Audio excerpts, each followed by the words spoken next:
Bueno, vamos a dar inicio al estudio de la dinámica. Recordemos que la cinemática me describe el movimiento, mientras que la dinámica me explica las causas de dicho movimiento. Para ello vamos a estudiar la primera ley de Newton, en este caso, partiendo de un ejemplo simple. Vamos a considerar una pista que tiene esta forma inicialmente, con una parte plana y dos rampas que están inclinadas, en este caso, dos ángulos iguales.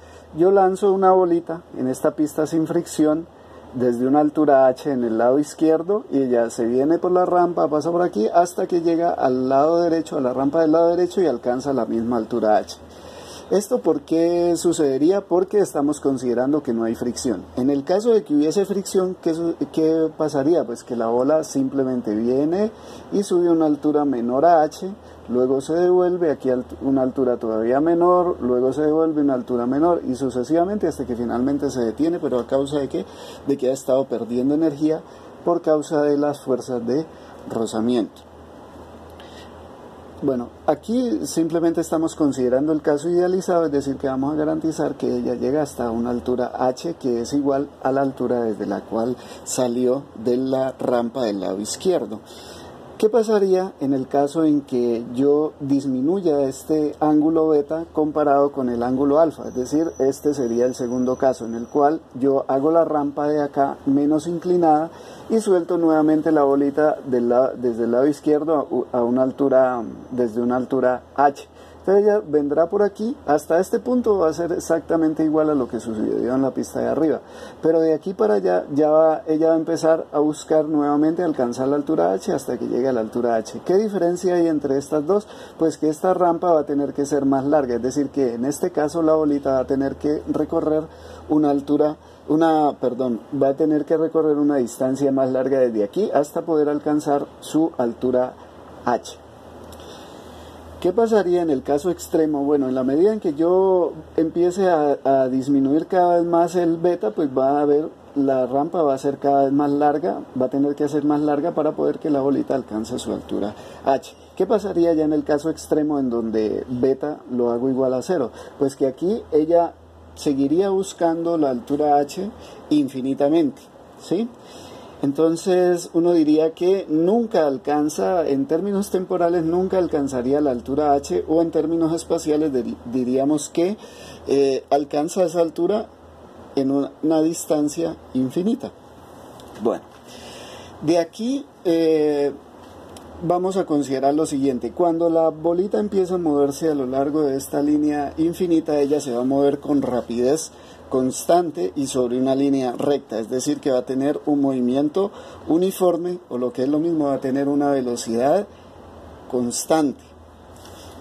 Ahora, cuando se presenta eso, estamos hablando de un cuerpo libre. Cuando se presenta esta situación de que este cuerpo o esta partícula está sufriendo un movimiento uniforme.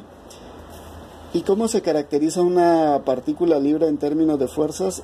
Para poder obtener un movimiento de este estilo, una de las condiciones necesarias es que las fuerzas sumen 0.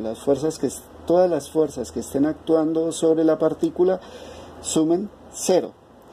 ¿Esto qué implica? Pues que la partícula no se va a acelerar, por tanto, van a haber dos posibilidades. Si no hay aceleración, tenemos dos posibilidades: o que la velocidad sea 0 o que la velocidad sea constante.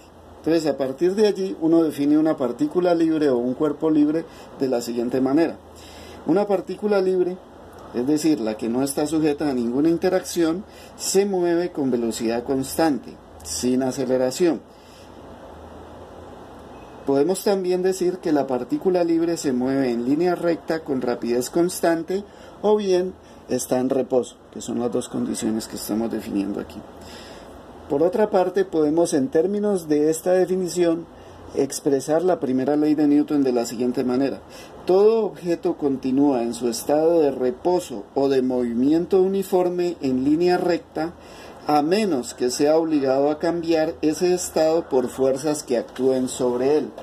Esta primera ley de Newton también contiene implicaciones sobre la simetría fundamental del universo en la que el estado del movimiento en línea recta debe considerarse tan natural como el estado de reposo.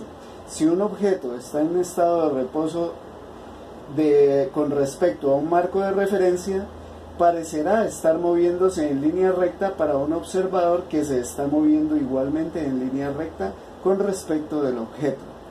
Y aquí hay un problema, no hay forma de saber qué marco de referencia es especial, de modo que todos los marcos de referencia de velocidad rectilínea constante son equivalentes.